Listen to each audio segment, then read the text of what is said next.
بسم الله الرحمن الرحيم. آيات للإعلام القرآني تقدم المصحف المرتل بصوت الشيخ ياسر بن راشد الدوسري. سورة الأعراف. أعوذ بالله من الشيطان الرجيم. بسم الله الرحمن الرحيم. ألف لام ميم صاد. كتاب أنزل إليك فلا يكن في صدرك حرج منه لتنذر به وذكرى للمؤمنين. اتبعوا ما أنزل إليكم من ربكم ولا تتبعوا من دونه أولياء قليلا ما تذكرون. وكم من قرية أهلكناها فجاءها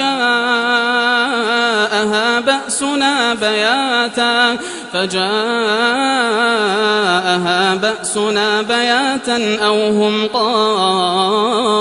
قائلون. فما كان دعواهم إذ جاءهم بأسنا إلا أن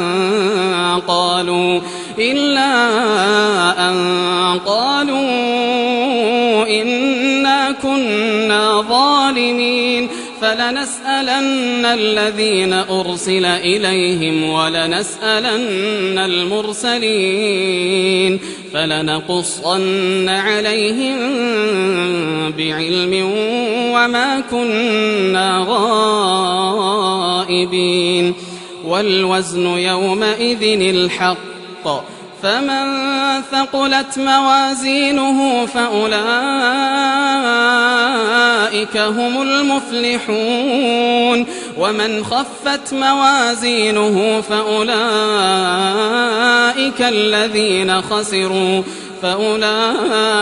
الذين خسروا أنفسهم بما كانوا بآياتنا يظلمون. ولقد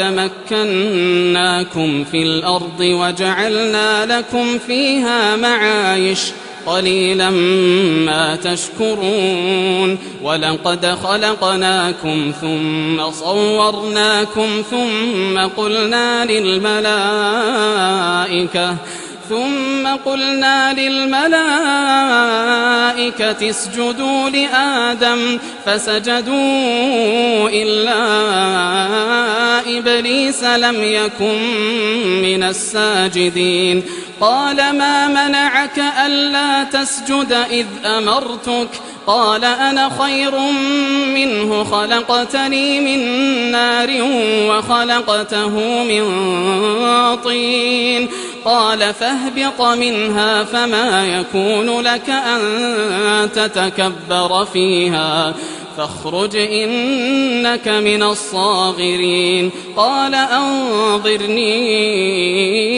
إلى يوم يبعثون. قال إنك من المنظرين. قال فبما أغويتني لأقعدن لهم صراطك المستقيم ثم لآتينهم من بين أيديهم ومن خلفهم وعن أيمانهم وعن شمائلهم ولا تجد أكثرهم شاكرين. قال اخرج منها مذءوما مدحورا لمن تبعك منهم لأملأن جهنم منكم أجمعين. ويا آدم اسكن أنت وزوجك الجنة فكلا من حيث شئتما ولا تقربا هذه الشجرة فتكونا من الظالمين. فوسوس لهما الشيطان ليبدي لهما ما وري عنهما من سوآتهما وقال ما نهاكما ربكما عن هذه الشجرة إلا أن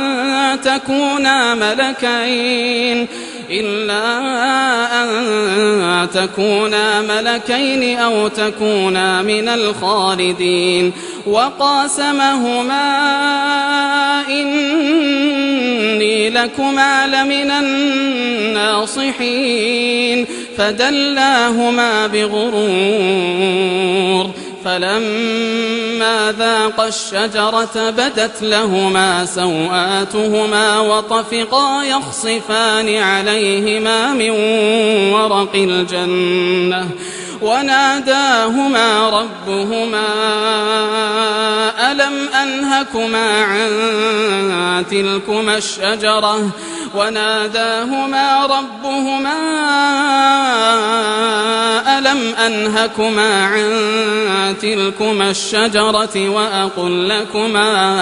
وأقل لكما إن الشيطان لكما عدو مبين قالا ربنا ظلمنا أنفسنا وإن لم تغفر لنا وترحمنا لنكونن من الخاسرين قال اهبطوا بعضكم لبعض عدو ولكم في الأرض مستقر ومتاع إلى حين قال فيها تحيون وفيها تموتون ومنها تخرجون يا بني آدم قد أنزلنا عليكم لباسا يواري سوآتكم وريشا ولباس التقوى ذلك خير ذلك من آيات الله لعلهم يذكرون يا بني آدم لا يفتننكم الشيطان كما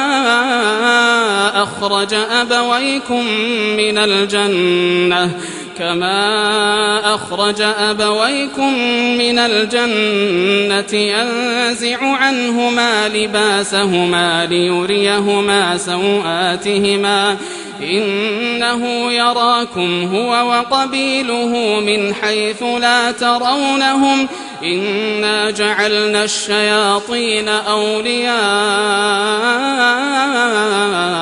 للذين لا يؤمنون وإذا فعلوا فاحشة قالوا وجدنا عليها آباءنا والله أمرنا بها قل إن الله لا يأمر بالفحشاء أتقولون على الله ما لا تعلمون قل أمر ربي بالقسط وأقيموا وجوهكم عند كل مسجد وادعوه مخلصين له الدين كما بدأكم تعودون فريقا هدى وفريقا حق عليهم الضلالة إنهم اتخذوا الشياطين أولياء من دون الله ويحسبون أنهم مهتدون يا بني آدم خذوا زينتكم عند كل مسجد وكلوا واشربوا ولا تسرفوا إنه لا يحب المسرفين قل من حرم زينة الله التي أخرج لعباده والطيبات من الرزق قل هي للذين آمنوا في الحياة الدنيا خالصة يوم القيامة كذلك نفصل الآيات لقوم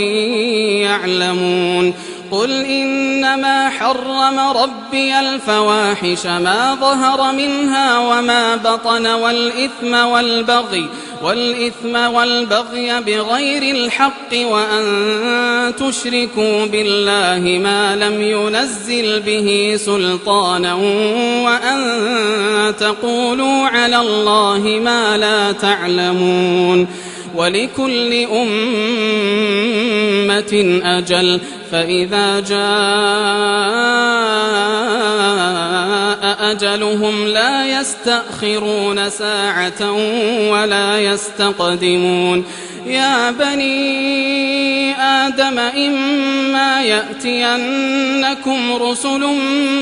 منكم يقصون عليكم آياتي فمن اتقى وأصلح فلا خوف عليهم ولا هم يحزنون والذين كذبوا بآياتنا واستكبروا عنها أولئك أصحاب النار هم فيها خالدون فمن أظلم ممن افترى على الله كذبا أو كذب بآياته أولئك ينالهم نصيبهم من الكتاب حتى إذا جاءتهم رسلنا يتوفونهم قالوا أين ما كنتم تدعون من دون الله قالوا ضلوا عنا وشهدوا على أنفسهم أنهم كانوا كافرين قال ادخلوا في قد خلت من قبلكم من الجن والإنس في النار كلما دخلت أمة لعنت أختها حتى إذا اداركوا فيها جميعا قالت أخراهم لأولاهم ربنا هؤلاء أضلونا فآتهم عذابا ضعفا من النار قال لكل ضعف ولكن لا تعلمون وقالت أولاهم لأخراهم فما كان لكم علينا من فضل فذوقوا العذاب بما كنتم تكسبون إن الذين كذبوا بآياتنا واستكبروا عنها لا تفتح لهم أبواب السماء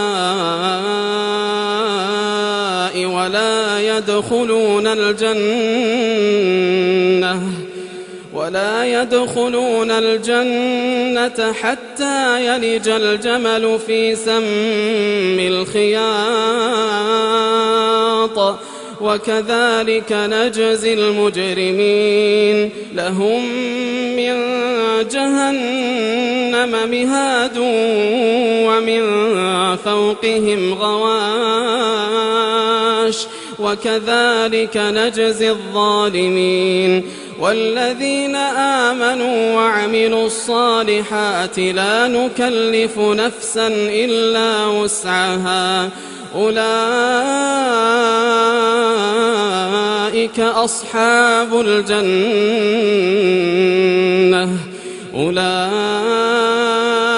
أصحاب الجنة هم فيها خالدون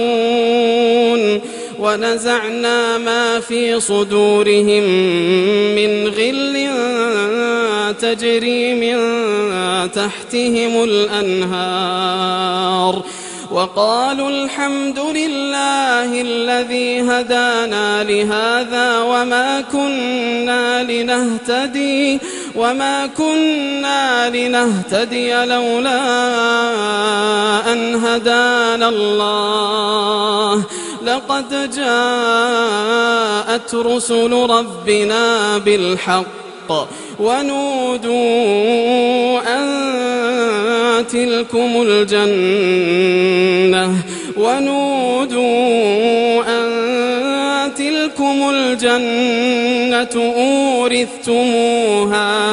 أورثتموها بما كنتم تعملون ونادى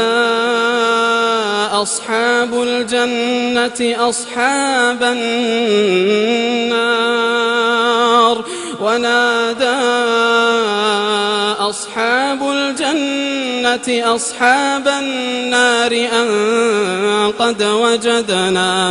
أن قد وجدنا ما وعدنا ربنا حقا فهل وجدتم ما وعد ربكم حقا قالوا نعم فأذن مؤذن بينهم اللعنة الله على الظالمين الذين يصدون عن سبيل الله ويبغونها عوجا وهم بالآخرة كافرون وبينهما حجاب وعلى الأعراف رجال يعرفون كلا بسيماهم ونادوا أصحاب الجنة أن سلام عليكم لم يدخلوها وهم يطمعون وإذا صرفت أبصارهم تلقاء أصحاب النار قالوا ربنا لا تجعلنا مع القوم الظالمين ونادى أصحاب الأعراف رجالا يعرفونهم بسيماهم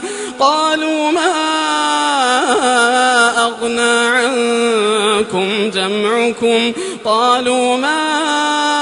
أغنى عنكم جمعكم وما كنتم تستكبرون أهؤلاء الذين أقسمتم لا ينالهم الله برحمة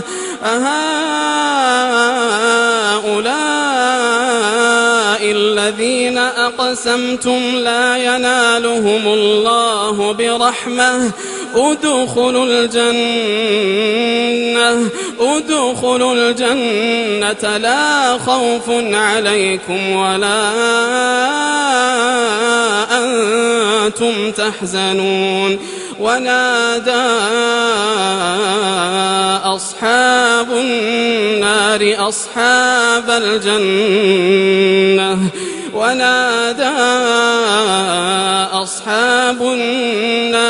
أصحاب الجنة أن أفيضوا علينا من الماء ونادى أصحاب النار أصحاب الجنة أن أفيضوا علينا من الماء أو مما رزقكم الله قالوا إن الله حرمهما على الكافرين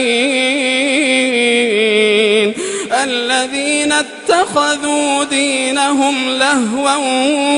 ولعبا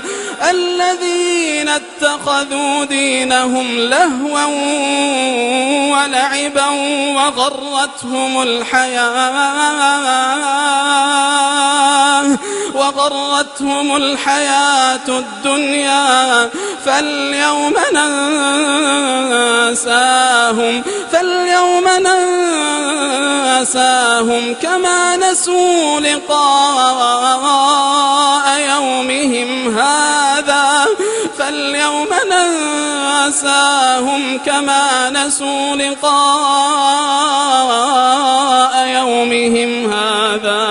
كما نسوا لقاء يومهم هذا وما كانوا بآياتنا يجحدون ولقد جئناهم بكتاب فصلناه على علم هدى ورحمة لقوم يؤمنون هل ينظرون إلا تأويله يوم يأتي تأويله يقول الذين نسوه من قبل قد جاءت رسل ربنا بالحق فهل لنا من شفعاء فيشفعوا لنا أو نرد فنعمل غير الذي كنا نعمل قد خسروا أنفسهم وضل عنهم ما كانوا يفترون إن ربكم الله الذي خلق السماوات والأرض في 6 أيام ثم استوى على العرش يغشي الليل النهار يطلبه حثيثا والشمس والقمر والنجوم مسخرات بأمره ألا له الخلق والأمر تبارك الله رب العالمين ادعوا ربكم تضرعا وخفية إنه لا يحب المعتدين ولا تفسدوا في الأرض بعد إصلاحها وادعوه خوفا وطمعا إن رحمة الله قريب من المحسنين وهو الذي يرسل الرياح بشرا بين يدي رحمته حتى إذا أقلت سحابا ثقالا سقناه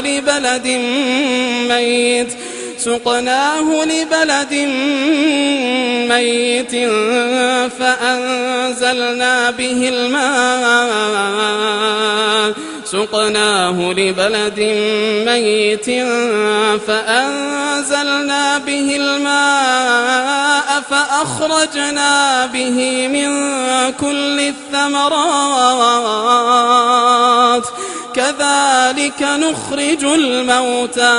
كذلك نخرج الموتى لعلكم تذكرون والبلد الطيب يخرج نباته بإذن ربه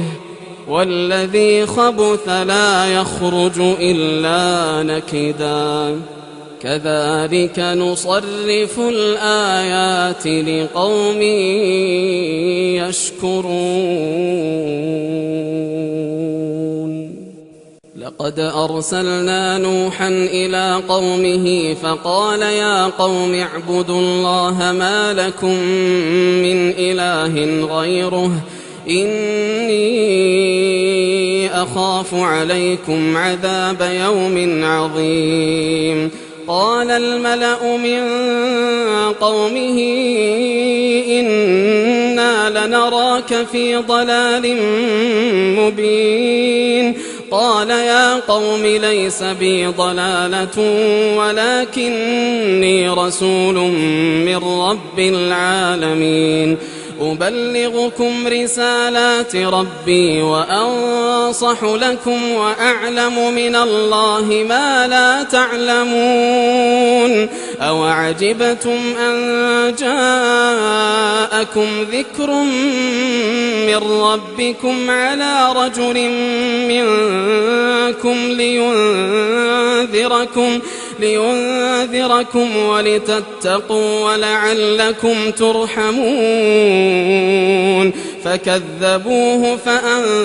فأنجيناه والذين معه في الفلك وأغرقنا الذين كذبوا بآياتنا إنهم كانوا قوما عمين وإلى عاد أخاهم هودا قال يا قوم اعبدوا الله ما لكم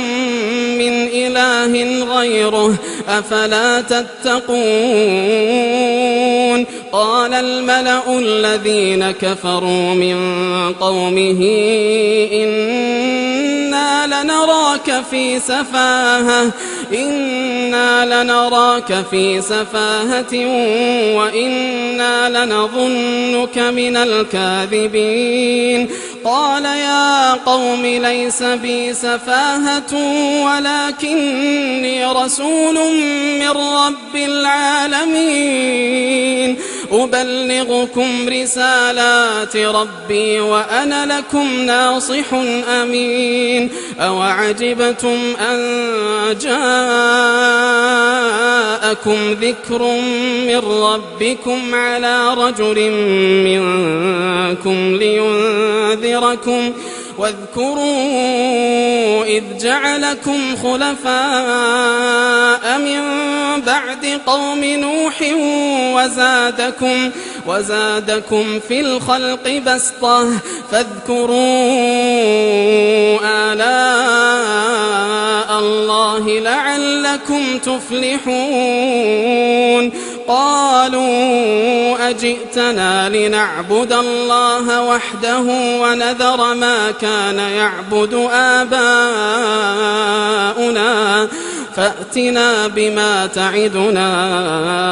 إن كنت من الصادقين قال قد وقع عليكم من ربكم رجس وغضب أتجادلونني في أسماء سميتموها أنتم وآباؤكم ما نزل الله بها من سلطان فانتظروا إني معكم من المنتظرين فأنجيناه والذين معه برحمة منا وقطعنا دابر الذين كذبوا بآياتنا وما كانوا مؤمنين وإلى ثمود أخاهم صالحا قال يا قوم اعبدوا الله ما لكم من إله غيره قد جاءتكم بينة من ربكم هذه ناقة الله لكم آية فذروها تأكل في أرض الله ولا تمسوها بسوء فيأخذكم عذاب أليم واذكروا إذ جعلكم خلفاء من بعد عاد وبوأكم في الأرض تتخذون من سهولها قصورا وتنحتون الجبال بيوتا فاذكروا آلاء الله ولا تعثوا في الأرض مفسدين قال الملأ الذين استكبروا من قومه للذين استضعفوا لمن آمن منهم أتعلمون أن صالحا مرسل من ربه قالوا إنا بما أرسل به مؤمنون قال الذين استكبروا إنا بالذي آمنتم به كافرون فعقروا الناقة وعتوا عن أمر ربهم وقالوا يا صالح ائتنا بما تعدنا إن كنت من المرسلين فأخذتهم الرجفة فأصبحوا في دارهم جاثمين فتولى عنهم وقال يا قوم لقد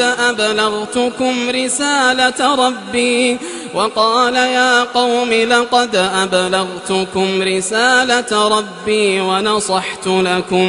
ونصحت لكم ولكن لا تحبون الناصحين ولوطا إذ قال لقومه أتأتون الفاحشة ما سبقكم بها من أحد من العالمين إنكم لتأتون الرجال شهوة من دون النساء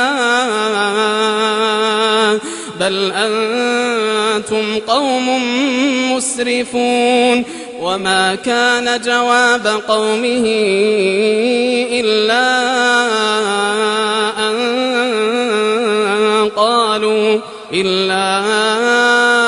أن قالوا أخرجوهم من قريتكم إنهم أناس يتطهرون فأنجيناه وأهله إلا امرأته كانت من الغابرين وأمطرنا عليهم مطرا فانظر كيف كان عاقبة المجرمين وإلى مدين أخاهم شعيبا قال يا قوم اعبدوا الله ما لكم من إله غيره قد جاءتكم بينة من ربكم فأوفوا الكيل والميزان ولا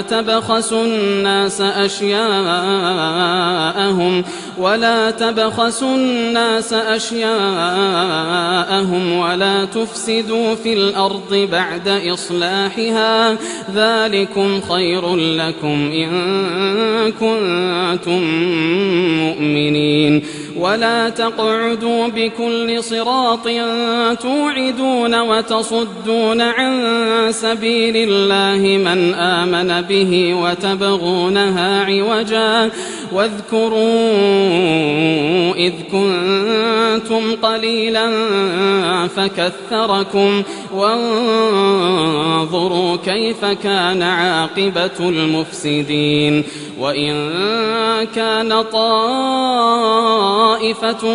منكم آمنوا بالذي أرسلت به وطائفة لم يؤمنوا فاصبروا حتى يحكم الله بيننا وهو خير الحاكمين قال الملأ الذين استكبروا من قومه لنخرجنك يا شعيب والذين آمنوا معك من قريتنا أو لتعودن في ملتنا قال أولو كنا كارهين قد افترينا على الله كذبا إن عدنا في ملتكم بعد إذ نجانا الله منها وما يكون لنا أن نعود فيها إلا أن يشاء الله ربنا وسع ربنا كل شيء علما على الله توكلنا ربنا افتح بيننا وبين قومنا بالحق وأنت خير الفاتحين. وقال الملأ الذين كفروا من قومه لئن اتبعتم شعيبا إنكم إذا لخاسرون فأخذتهم الرجفة فأصبحوا في دارهم جاثمين. الذين كذبوا شعيبا كأن لم يغنوا فيها الذين كذبوا شعيبا كانوا هم الخاسرين فتولى عنهم وقال يا قوم لقد أبلغتكم رسالات ربي ونصحت لكم فكيف آسى على قوم كافرين. وما أرسلنا في قرية من نبي إلا أخذنا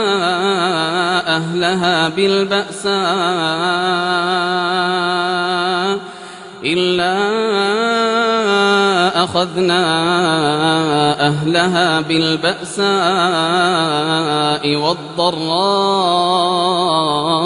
لعلهم يضرعون. ثم بدلنا مكان السيئة الحسنة حتى عفوا وقالوا قد مس آباءنا الضراء والسراء فأخذناهم بغتة وهم لا يشعرون. ولو أن أهل القرى آمنوا واتقوا لفتحنا عليهم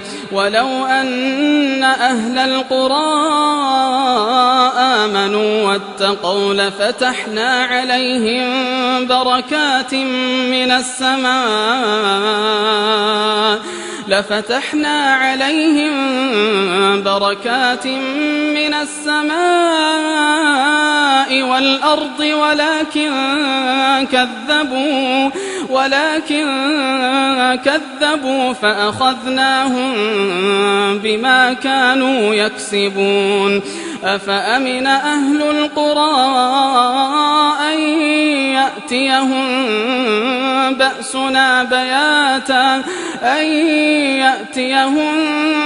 بأسنا بياتا وهم نائمون. أوأمن أهل القرى أن يأتيهم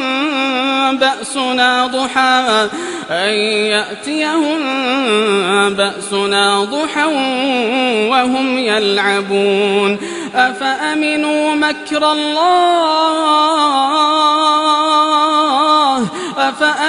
مكر الله فلا يأمن مكر الله إلا القوم الخاسرون. أولم يهد للذين يرثون الأرض من بعد أهلها أن لو نشاء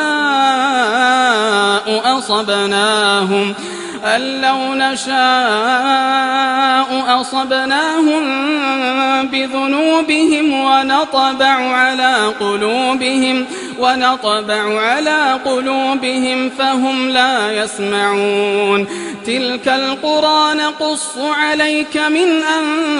أنبائها ولقد جاءتهم رسلهم بالبينات فما كانوا ليؤمنوا بما كذبوا من قبل كذلك يطبع الله على قلوب الكافرين. وما وجدنا لأكثرهم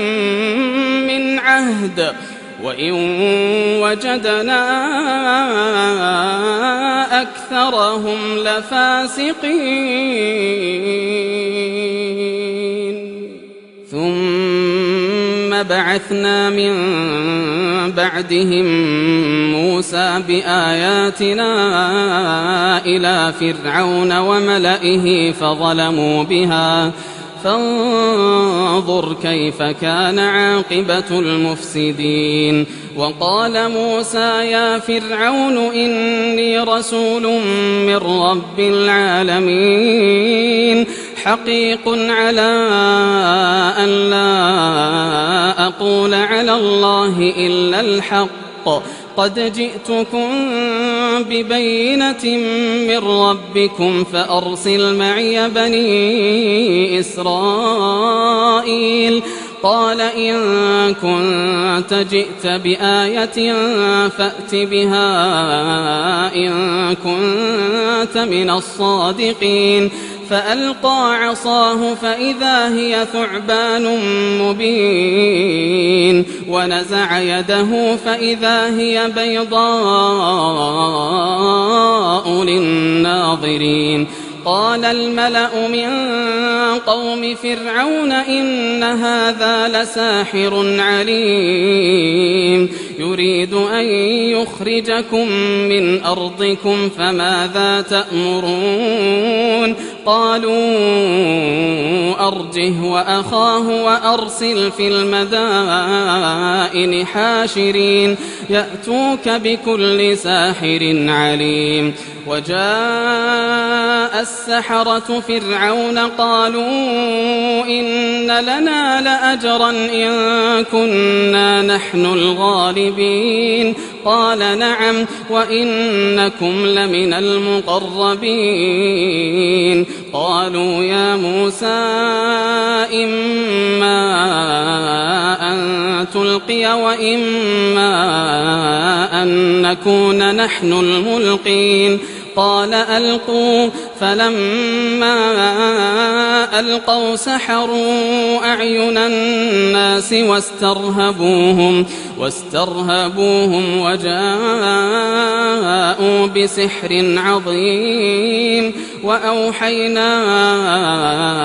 إلى موسى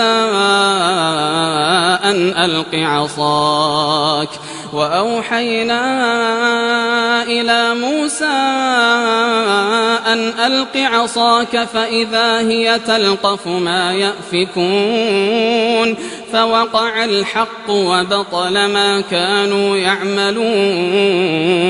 فغلبوا هنالك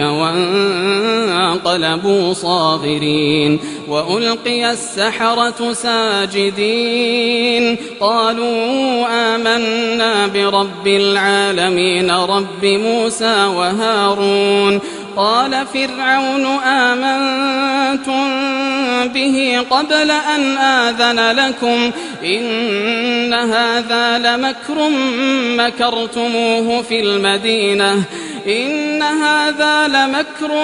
مكرتموه في المدينة لتخرجوا منها أهلها فسوف تعلمون. لأقطعن أيديكم وأرجلكم من خلاف ثم لأصلبنكم أجمعين. قالوا إنا إلى ربنا منقلبون. وما تنقم منا إلا أن آمنا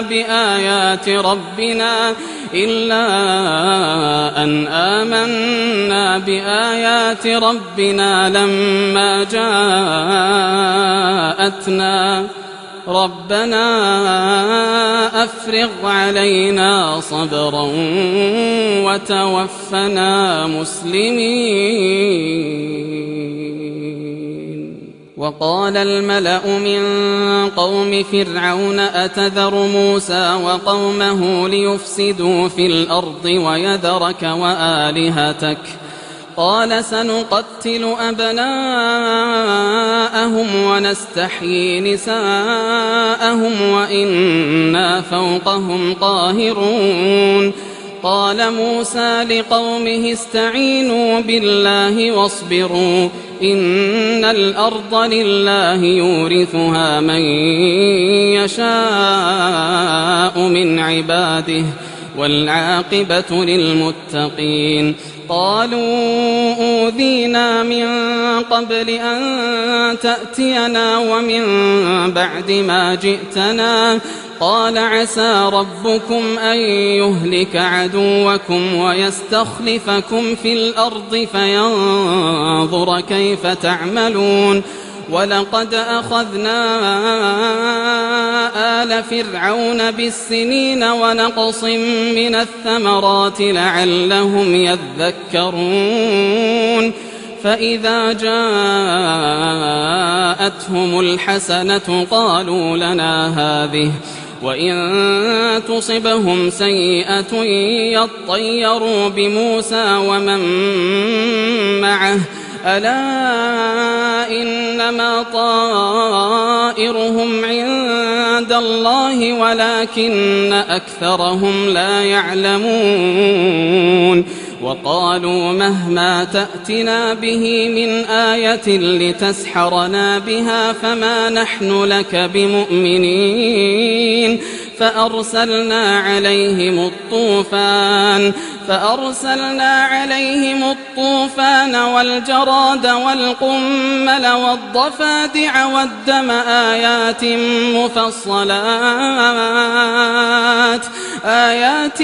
مفصلات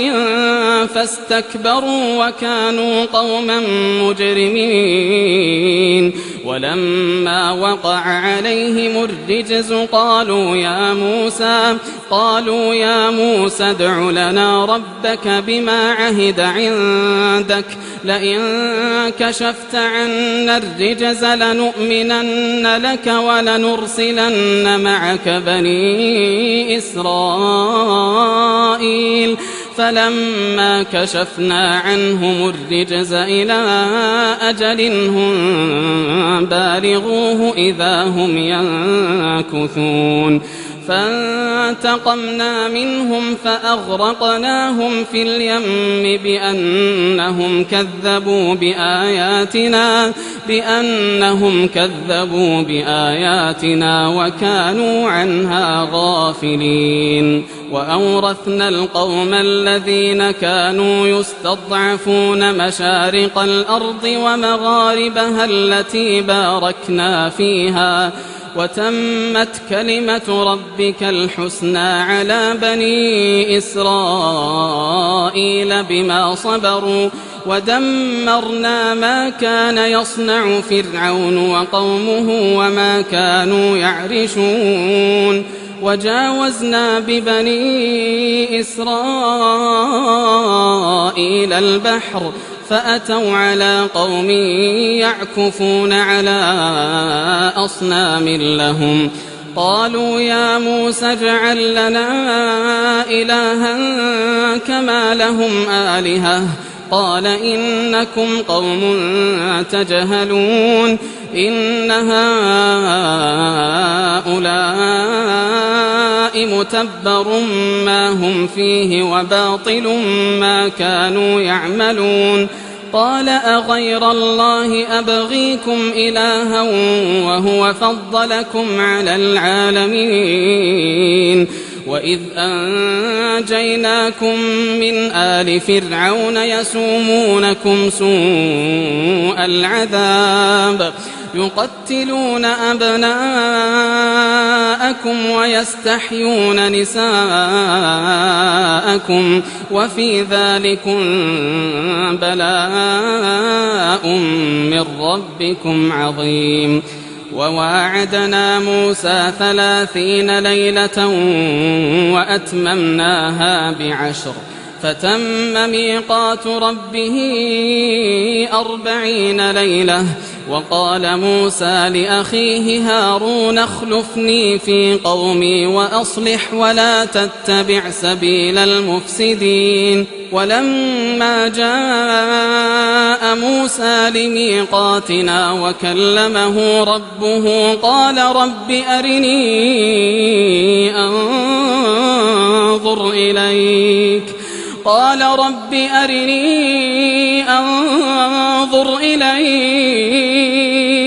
قال لن تراني ولكن انظر إلى الجبل فإن استقر مكانه فسوف تراني فلما تجلى ربه للجبل جعله دكا وخر موسى صعقا فلما أفاق قال سبحانك تبت إليك وأنا أول المؤمنين قال يا موسى إني اصطفيتك على الناس برسالاتي وبكلامي فخذ ما آتيتك وكن من الشاكرين وكتبنا له في الألواح من كل شيء موعظة وتفصيلا لكل شيء فخذها بقوة وأمر قومك يأخذوا بأحسنها سأريكم دار الفاسقين سأصرف عن آياتي الذين يتكبرون في الأرض بغير الحق وإن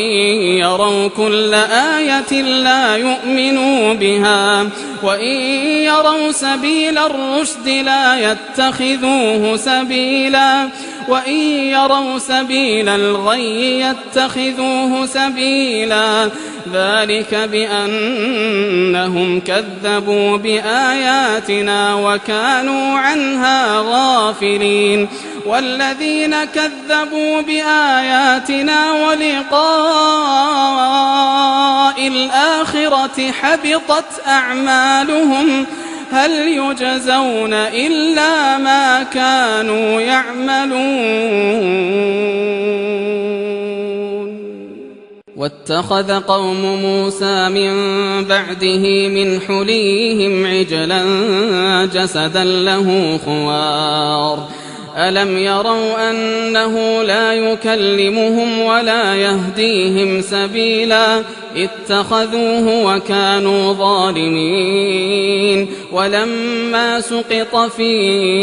أيديهم ورأوا أنهم قد ضلوا قالوا لئن لم يرحمنا ربنا ويغفر لنا لنكونن من الخاسرين ولما رجع موسى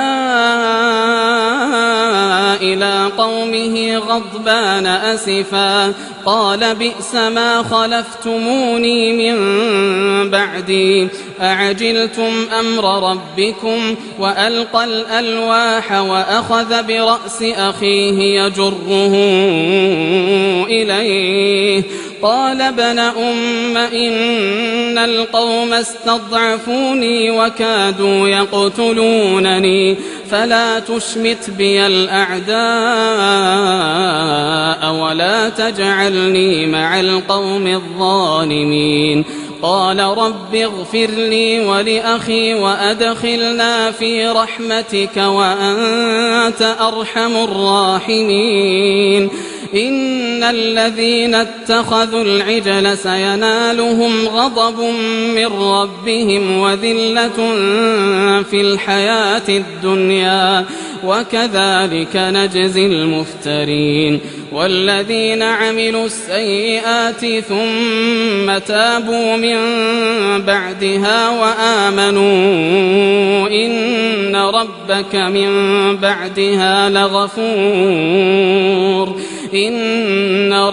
من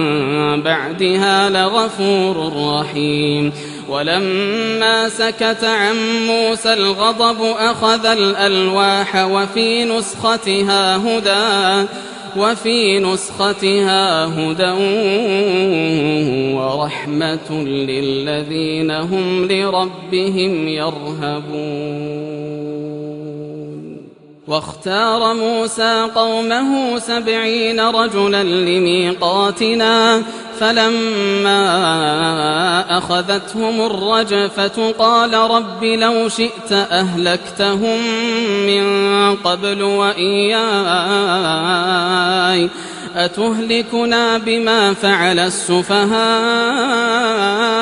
منا إن هي إلا فتنتك تضل بها من تشاء وتهدي من تشاء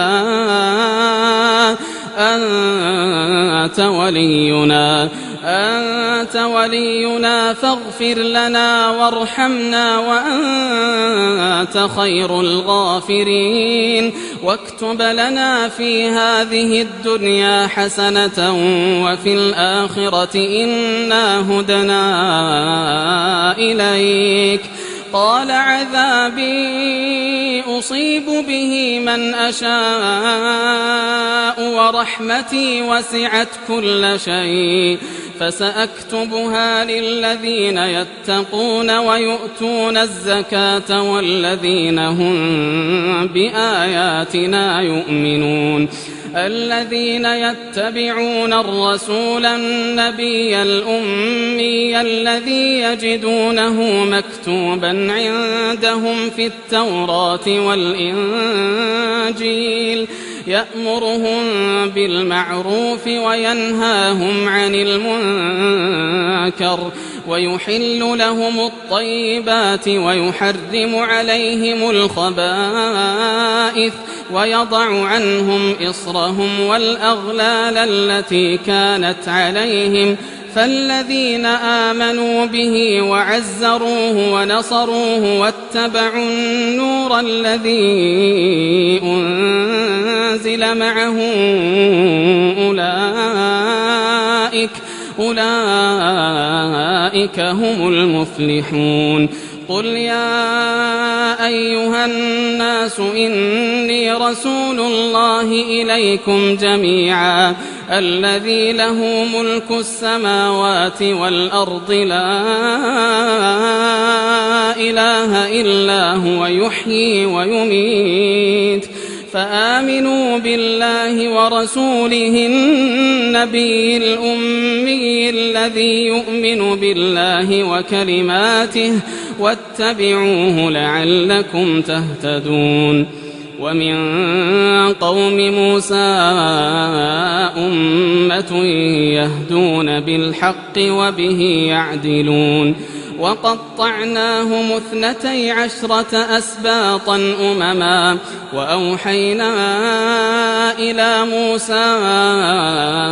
إذ استسقاه قومه أن اضرب بعصاك الحجر فانبجست منه 12 عينا قد علم كل أناس مشربهم وظللنا عليهم الغمام وأنزلنا عليهم المن والسلوى كلوا من طيبات ما رزقناكم وما ظلمونا ولكن كانوا أنفسهم يظلمون وإذ قيل لهم اسكنوا هذه القرية وكلوا منها حيث شئتم وقولوا حطة وادخلوا الباب سجدا نغفر لكم خطيئاتكم سنزيد المحسنين فبدل الذين ظلموا منهم قولا غير الذي قيل لهم فأرسلنا عليهم رجزا من السماء بما كانوا يظلمون واسألهم عن القرية التي كانت حاضرة البحر إذ يعدون في السبت إذ تأتيهم حيتانهم يوم سبتهم شرعا ويوم لا يسبتون لا تأتيهم كذلك نبلوهم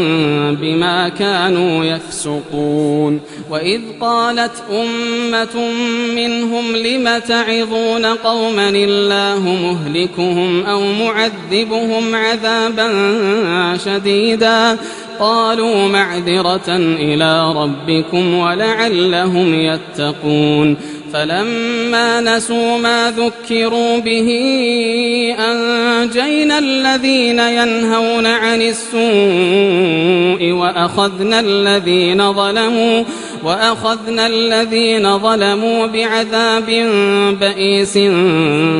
بما كانوا يفسقون فلما عتوا عما نهوا عنه قلنا لهم كونوا قردة خاسئين وإذ تأذن ربك ليبعثن عليهم إلى يوم القيامة من يسومهم سوء العذاب إن ربك لسريع العقاب وإنه لغفور رحيم وقطعناهم في الأرض أمما منهم الصالحون ومنهم دون ذلك وبلوناهم بالحسنات والسيئات لعلهم يرجعون فخلف من بعدهم خلف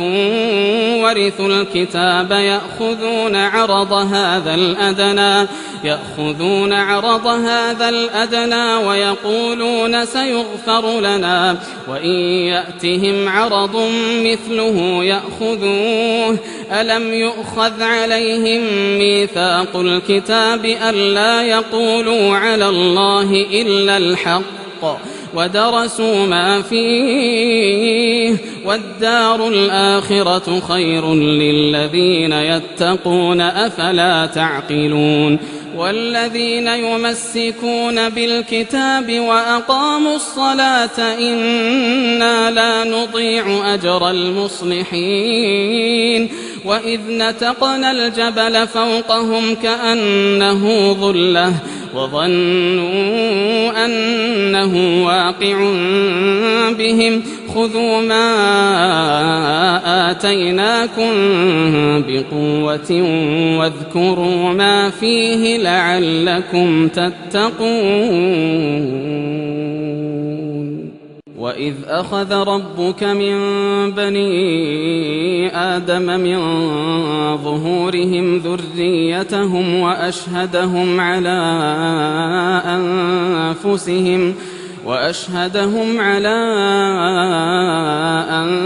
أنفسهم ألست بربكم قالوا بلى شهدنا أن تقولوا يوم القيامة إنا كنا عن هذا غافلين أو تقولوا إنما أشرك آباؤنا من قبل وكنا ذرية من بعدهم أفتهلكنا بما فعل المبطلون وكذلك نفصل الآيات ولعلهم يرجعون واتل عليهم نبأ الذي آتيناه آياتنا فانسلخ منها فأتبعه الشيطان فكان من الغاوين ولو شئنا لرفعناه بها ولكنه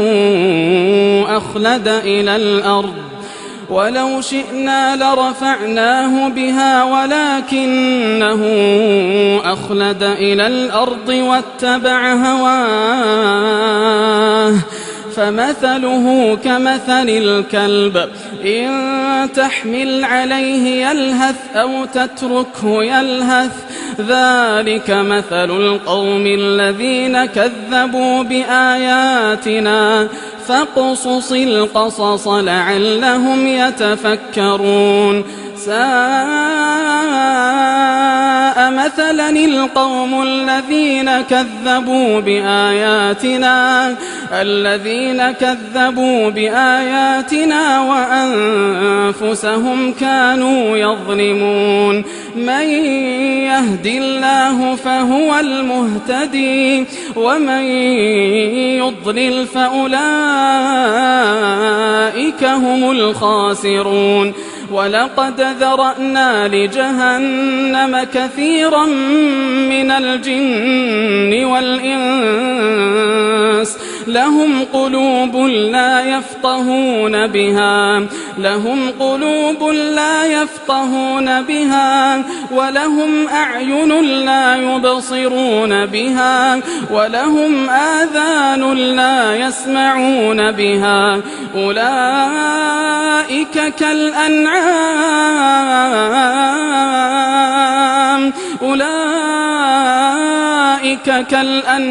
بل هم أضل أولئك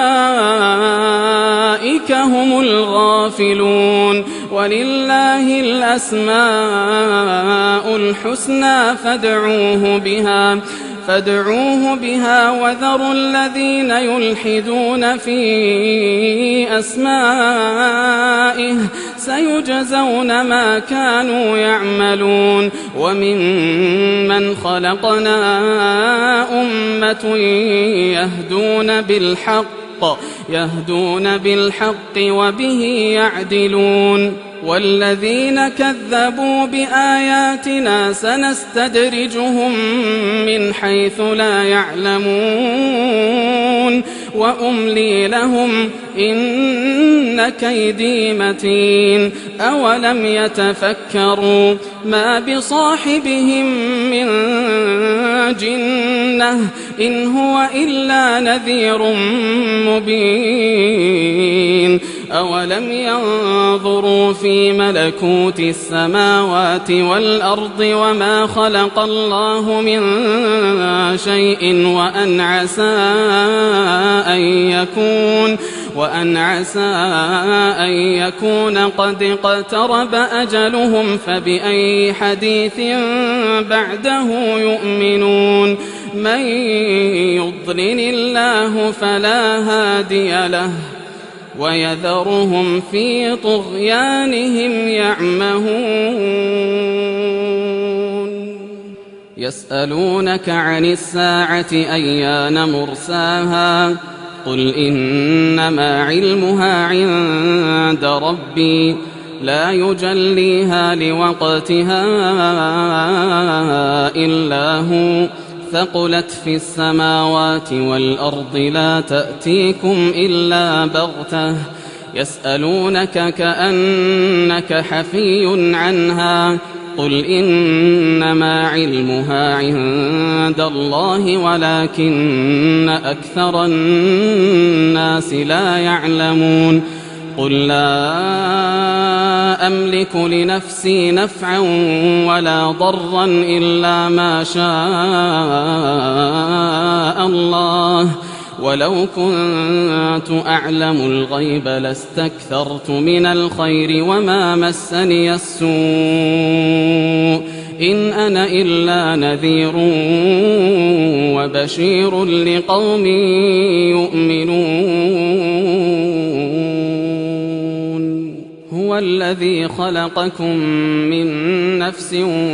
واحدة وجعل منها زوجها ليسكن إليها فلما تغشاها حملت حملا خفيفا فمرت به فلما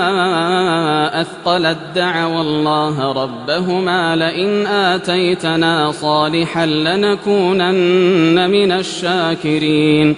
فلما آتاهما صالحا جعلا له شركاء فيما آتاهما فتعالى الله عما يشركون أيشركون ما لا يخلق شيئا وهم يخلقون ولا يستطيعون لهم نصرا ولا أنفسهم ينصرون وإن تدعوهم إلى الهدى لا يتبعوكم سواء عليكم أدعوتموهم أم أنتم صامتون إن الذين تدعون من دون الله عباد أمثالكم فادعوهم فليستجيبوا لكم إن كنتم صادقين ألهم أرجل يمشون بها أم لهم أيدي يبطشون بها أم لهم أعين يبصرون بها أم لهم آذان يسمعون بها قل ادعوا شركاءكم ثم كيدون فلا تنظرون إن وليي الله الذي نزل الكتاب وهو يتولى الصالحين والذين تدعون من دونه لا يستطيعون نصركم ولا أنفسهم ينصرون وإن تدعوهم إلى الهدى لا يسمعوا وتراهم ينظرون إليك وهم لا يبصرون خذ العفو وأمر بالعرف وأعرض عن الجاهلين وإما ينزغنك من الشيطان نزغ فاستعذ بالله إنه سميع عليم إن الذين اتقوا إذا مسهم طائف من الشيطان تذكروا فإذا هم مبصرون وإخوانهم يمدونهم في الغي ثم لا يقصرون وإذا لم تأتهم بآية قالوا لولا اجتبيتها قل إنما أتبع ما يوحى إلي من ربي هذا بصائر من ربكم وهدى ورحمة لقوم يؤمنون وإذا قرئ القرآن فاستمعوا له وأنصتوا لعلكم ترحمون واذكر ربك في نفسك تضرعا وخيفة ودون الجهر من القول بالغدو والآصال ولا تكن من الغافلين إن الذين عند ربك لا يستكبرون عن عبادته ويسبحونه وله يسجدون